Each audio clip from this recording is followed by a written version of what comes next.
Mrs. Huijbrechts, welcome to Berlin and good afternoon and welcome to ITB convention. Thank you. It's a pleasure to be here. And I'm going to jump right into my first question.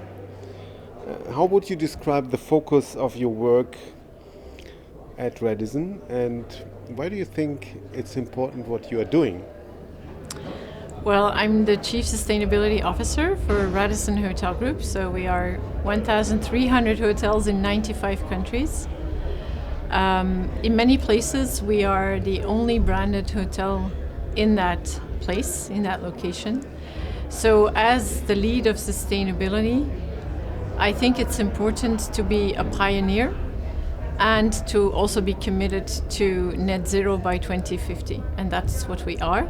So when we do that, we work on Think Planet, which is caring for minimizing our environmental footprint, Think People, which is caring for the people in the communities and in our hotels, and Think Community, which is being part of the fabric of that community to hopefully work towards a regenerative form of tourism. So what is the key message you want to convey at the ITB convention? What are the insights you want the audience to take home from you?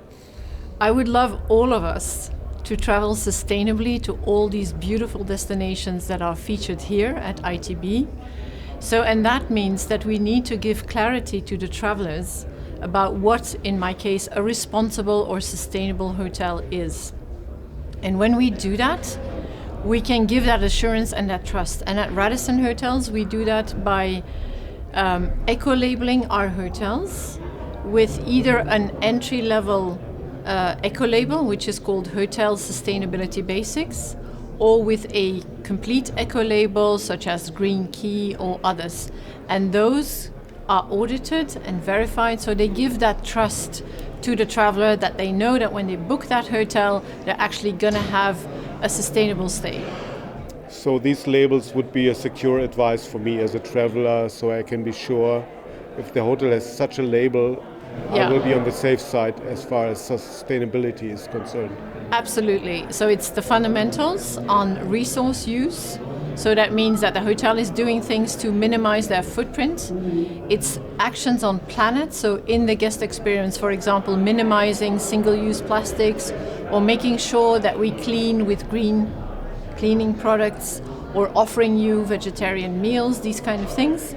And also on the social side, to be sure that the hotel contributes to the community and also works on creating a more equity and focusing on diversity. I mean, the first question that comes to my mind when it comes to all these eco labels, I mean, the travelers have to know about these labels because there are so many labels in this world. So are you marketing your labels, or how does a traveler know that this is the label and not another label? Yeah, so it's important to be transparent. I think that is one of the first priorities that you have to do when you are talking about labels. So when you label a hotel as a sustainable stay, you have to tell the guest exactly what that means. The second thing is that anything that is a label actually needs to be verified or certified. It means that the third party is going to check that what the hotel says they are doing, that they're actually doing it. And the third part in that story is that we need to be having a unified voice as an industry. And that's where it's a bit difficult to date, because it's like a fireworks of sustainability, right? One destination says this is the right thing, and then one other company says this is the right thing. And that's why we at Radisson, together with industry associations, we try to be a voice of the industry for the industry, and we try to put all the noses in the same direction in terms of what are good sustainability labels and practices. So it's pretty much about collaboration and about setting standards hospitality-wide, right?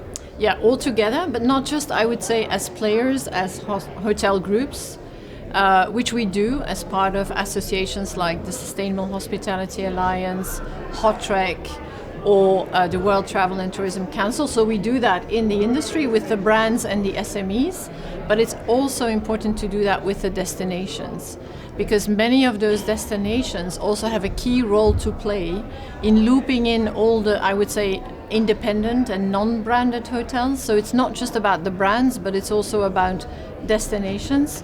And if I may say, it's also about governments. Because the point is, like for example, in the European Union, right now, there is a law in the making about what can be a good green claim.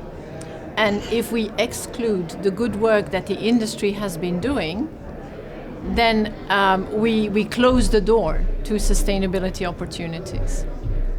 Yeah. I'm already coming to my last question. I mean, looking at the industry as a whole, I mean, the motto of this ITB convention is pioneer the transition in travel and tourism together. From your perspective and from your experience, what is the biggest challenge of this transition and how can it be tackled?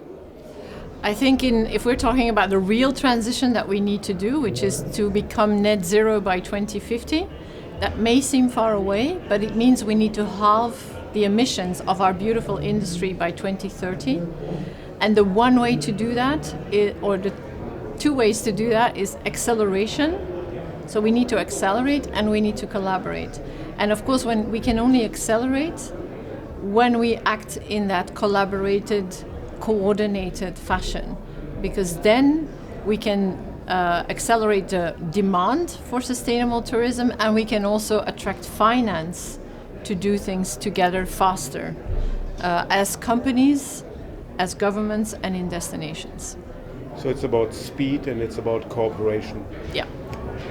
Thank you very much. That was very interesting, very insightful, and thank you for your time.